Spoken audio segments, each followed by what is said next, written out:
Welcome to AAP Series. I'm your author, allocation. Subscribe to this channel. Leave us a comment on what topics you'd like us to cover in future episodes. In this episode, we'd like to discuss 4 primary objectives why KYC is required.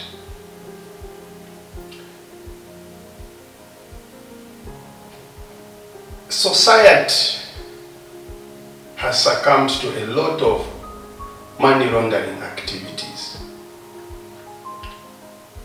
Governing bodies are always trying to protect society from financial criminals.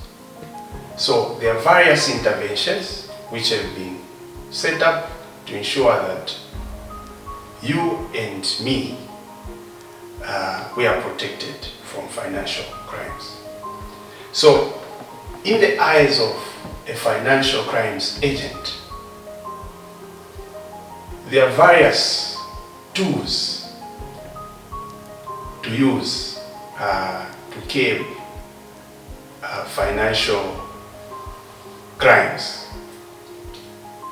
And one toolkit to use is KYC. So, know your customer, as it's popularly known, is simply a process in which you are required to vet your customer to be in a position to decide whether to trade with them or not. So KYC will have primarily 4 objectives, and the first being identifying the customer. So in the process of trying to identify who the customer is, the objective here is to ensure that someone avails their true identity. So you understand who is the customer. Then you get into the second objective, which is verifying the true identity of the customer. So if it's an individual, you are going to ask for basic information like what is their name, what's their nationality, what's their residential address, okay, what do they do for a living. All that you are trying to establish who the customer is, because knowing where they come from would inform you of which jurisdictions or which jurisdiction that customer is coming from, or that organization is coming from, because some of these countries are high-risk areas. So just knowing where someone is based, you can tell that here I'm dealing with a high-risk customer. So understanding the customer's activities and services will inform you of the business industry and how risky that industry is. So the third objective is for you to understand the industry in which your customer is trading in. Then the fourth objective is to monitor the customer's activities. This is the most difficult objective to manage under KYC, because while there are several sources of information where you can get information about customers, obviously there are several search engines, but what is difficult is the reliability and the quality of information you're going to get from these sources. So monitoring the customer's activity as the fourth objective of KYC becomes an ongoing process. Of late, most organizations have woken up. They understand the implications of KYC. I'll give you an example. There is no standard protocols as far as KYC is concerned.